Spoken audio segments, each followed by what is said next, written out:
এদিকে মুখ্যমন্ত্রীর নির্দেশে হাওড়া পুরসভায় গেলেন পুরমন্ত্রী ফিরহাদ হাকিম। সেখানে গিয়ে হাওড়া পুরসভার মৃত দুই কর্মীর পরিবারের সদস্যদের সঙ্গে কথা বললেন তিনি। মৃতদের পরিবারের পাশে থাকার আশ্বাস দিয়েছেন পুরমন্ত্রী। তিনি জানিয়েছেন পুরসভার তরফে মৃতদের পরিবারকে আর্থিক সহায়তা দেওয়া হবে, পাশাপাশি তাদের পরিবারের একজনকে বিকল্প চাকরি দেওয়ার ব্যবস্থাও করবে পুরসভা। প্রসঙ্গত, হাওড়া পুরসভার ভিতরে গাছ চাপা পড়ে মৃত্যু হয় দুজনের। মুখ্য পুর প্রশাসকের দপ্তরের সামনে বহু প্রাচীন ইউক্যালিপটাস গাছটি আচমকাই ভেঙে পড়ে ভোরবেলা।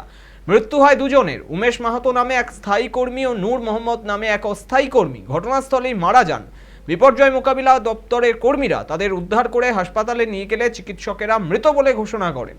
দুর্ঘটনার খবর পেয়ে ঘটনাস্থলে যান মুখ্য পুর প্রশাসক সুজয় চক্রবর্তী সহ অন্যান্য আধিকারিকরা। হাওড়া থানার পুলিশও ঘটনাস্থলে পৌঁছয়, আর মুখ্যমন্ত্রীর নির্দেশে এবার ঘটনাটি খতিয়ে দেখতে সেখানে গেলেন পুরমন্ত্রী ফিরহাদ হাকিম।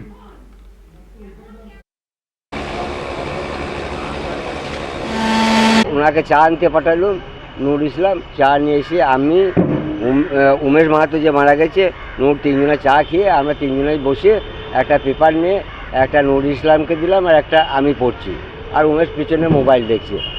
দেখার পর হঠাৎ কোনো শব্দ নাই, কোনো কিছু নেই, আমার কপালে দেখছি গাছের পাতা কেন, তখন দেখছি দুজনেই ওরা ডেট। ওটা ওই 5:45। নূর ইসলাম তোমার হাওড়া কর্পোরেশনের গানম্যান, রাত্রে ডিউটি, ও 6টা ডিউটি শেষ হতো বাড়ি যেত, কিন্তু 5:45 ওদের অন্য শিফটে লোক আসবে তবে যেতে পাবে। আর আমিও গানম্যান, আমি ক্যাশ গার্ডে থাকি, আমার এখানে কোয়ার্টার আছে, আমি এখানে সকালে এসে বসে চা খাই। একজন মারা গেছে আর একজন জ্যান্ত ছিল, ওকে আপনারা নিয়ে যাস না, ওই রাস্তাতেই হসপিটালে যেতে যেতেই মারা গেছে।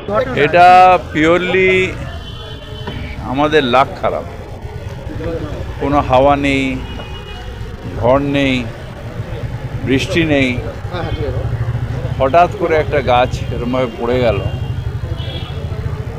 পিওরলি লাক খারাপ। ফ্যামিলি মেম্বার এসছে, আমি কথা বললাম, এখন একটা কম্পেনসেশন হাওড়া কর্পোরেশন থেকে দেওয়া হচ্ছে। আর ওই ফ্যামিলির ওর ছেলেটা একেবারে ইয়াং, একজন আছে তাদের ডাইং ইন হার্ডনেসে চাকরি পাবে, আর এও ওর জায়গায় মানে বাবার জায়গায় ওকে আমরা ওতে ছিল, মানে টেম্পোরারি স্টাফ ছিল ওই জায়গায়। আর ফ্যামিলির পাশে আছি এই পর্যন্ত, কী করব। আমি শুনে দৌড়ে এলাম, মুখ্যমন্ত্রী আমায় বললেন যে একবার দৌড়ে যাও।